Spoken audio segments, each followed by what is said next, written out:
Hello physical fiends, well you seem to enjoy my little soiree into testing the performance of Switch 1 games on Switch 2, and it was obvious you wanted a little bit more, so I am here to please. There were a lot of suggestions, but at this minute I can only go with what I have in my collection currently. I'm not made of money, but I did take notes, and most of the games here are from your suggestions below, with a sprinkling of my own curiosity. Don't be mad if there are no differences, this is just a test, okay? And once again, please do not consider this a scientific analysis. That's just not my kind of thing, and there's only so much time in the day to put through some of these games through their paces, so it is a preliminary check. Eiyuden Chronicle 100 Heroes. It was always tough to recommend the Switch version when it ran so poorly at launch. It had plenty of patches over the time, and I didn't see how performance evolved over those patches. However, playing it on Switch 1 now, it is not as bad as I remember, but it still has that weird jitteriness that I don't think is linked to frame rate, since the game mostly runs at 30 frames per second, with the odd dip here and there. And when there is the jitteriness, it's not because of the dips, because even with that, it's still at 30, I checked. Switch 2, it's a perfect 30, and there are no jitters, which is a revelation for me. It's amazing how much that put me off. However, one of the best aspects is the load time difference. On Switch 1, going into battle takes about 5 seconds, whereas on Switch 2, it takes about 2. Doesn't sound like much, but over the course of a 40-hour JRPG, you're saving yourself a sweet bit of time, and those random battles will seem far less annoying or intrusive on Switch 2. And even more impressive, but less common, is transitioning from world map to towns. On Switch 1, it takes about 6 to 8 seconds each time, whereas on Switch 2, you're looking at 1 or 2 seconds at a push, which is great. It's not a huge difference overall, but I think the game is currently in a much better state than people are aware of.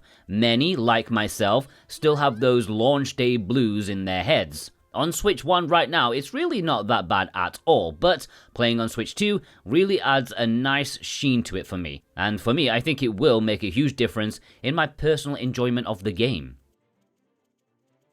Bloodstained Ritual of the Night was a big request. Now, sadly, I don't know what happened to my save file from all those years ago, because there is one notorious section in this game that I would have liked to have tried, maybe another day, but I could only sample the opening areas. This is one of those that was described as a disaster port to the Switch. It's had so many patches over the years, and I think it's come to be considered almost acceptable on the Switch 1. But even with the latest patch, there's still that weird stutter from nowhere that becomes quite frustrating, because the game really shouldn't have that problem. So far, and I want to stress so far, playing on Switch 2, it is mostly solid 30 frames per second. Dippage is still there, although far, far less. And in fact, the only times I've had a bit of dippage is when I dunked a biscuit in my tea. Oh, and entering a new area and some random rooms. That seems to be a running theme with Switch 1 on 2.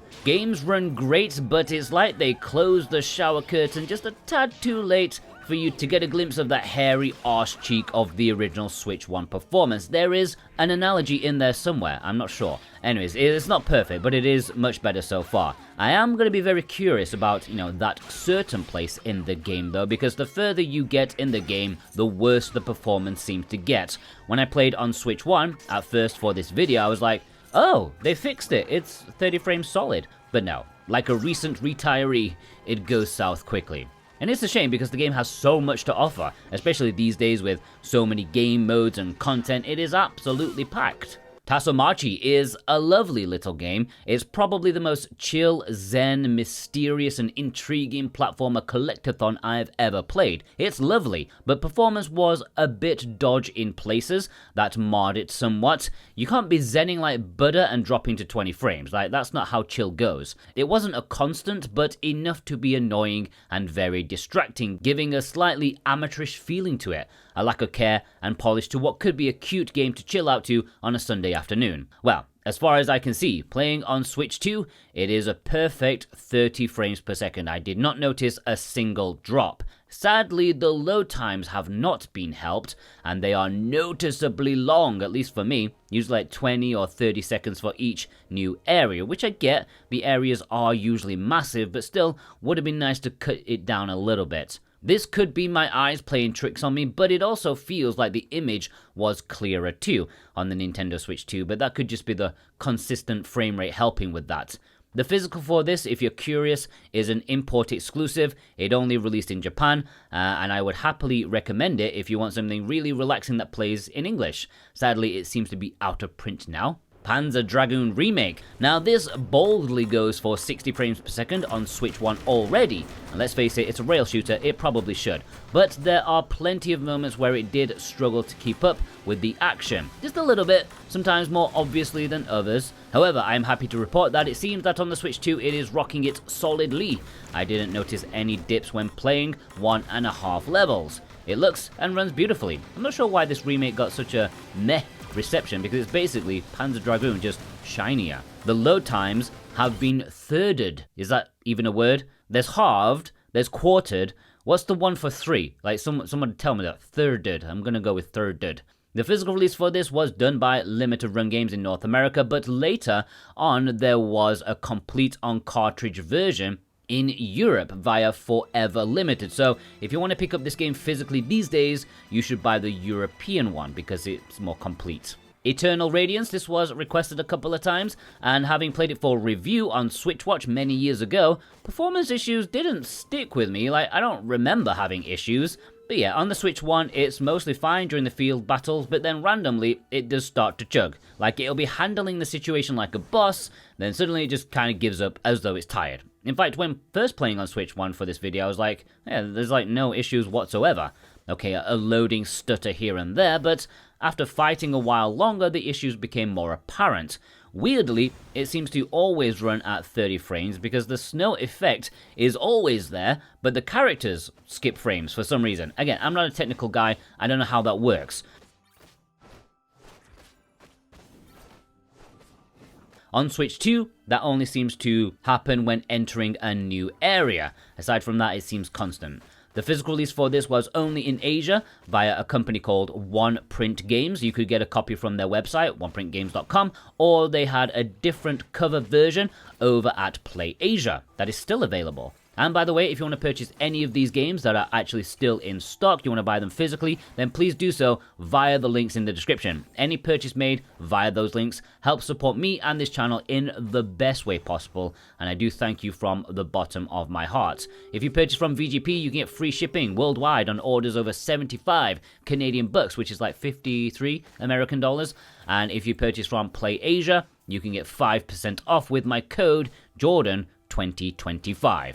Ark Survival Evolved. So I heard this is pretty much a completely new version compared to its original launch on Switch, which was horrendous. With this new version on Switch 1, it tries to run at 30, but mostly is at 25 frames per second, at least the parts that I counted, which is slightly better than the original. On Switch 2, well, it's not a miracle or anything as far as I can see. It runs at a constant 30 frames per second in this opening section of the game. I want to stress that. I gather due to the game's nature, things could start to get a bit busy, and maybe it won't hold that promise of 30 frames, but it's definitely a much better way to play the game so far. Now, I have the original physical release, which has a massive patch to download to get it into this state. However, if you want to pick it up now physically, I would advise buying the Japanese physical release, which came out many years later and has far more up-to-date content on the cartridge. The download patch is also much smaller, and it still plays in English.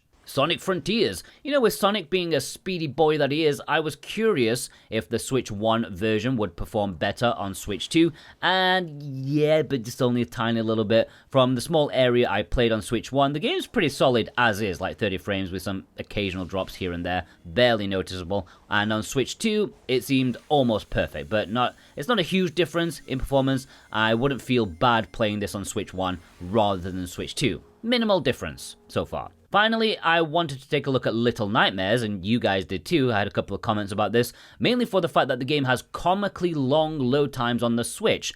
Performance, as far as I was aware, was always pretty fine on Switch 1 as of the year 2025. It runs at 60 frames per second, pretty cool. On Switch 2, well, the load times are slightly, but not noticeably better. Performance is the same, of course. However, the game freezes after 2 minutes on Nintendo Switch 2, and it did that 2 for 2. I did not fancy suffering my way through more load times to try number 3. So one would assume it's not quite ready for the Switch 2 as of yet. And yeah, these are some games I checked out comparing the performances, mostly based on your suggestions. Did you find this useful? And again, please let me know any physical releases that you'd like me to check out, or at least games that do have a physical release, and preferably ones with unfortunate Switch 1 performances, and also that I might have in my collection, or is currently dirt cheap on the eShop. That would help, because as I said, I'm not made of money. Speaking of money, again, if you want to buy video games, maybe some of these I've talked about, please use the links below. It is the best way to support me, and check out some of my other videos I've made. They might be useful to you as well. Have a good day. Take care.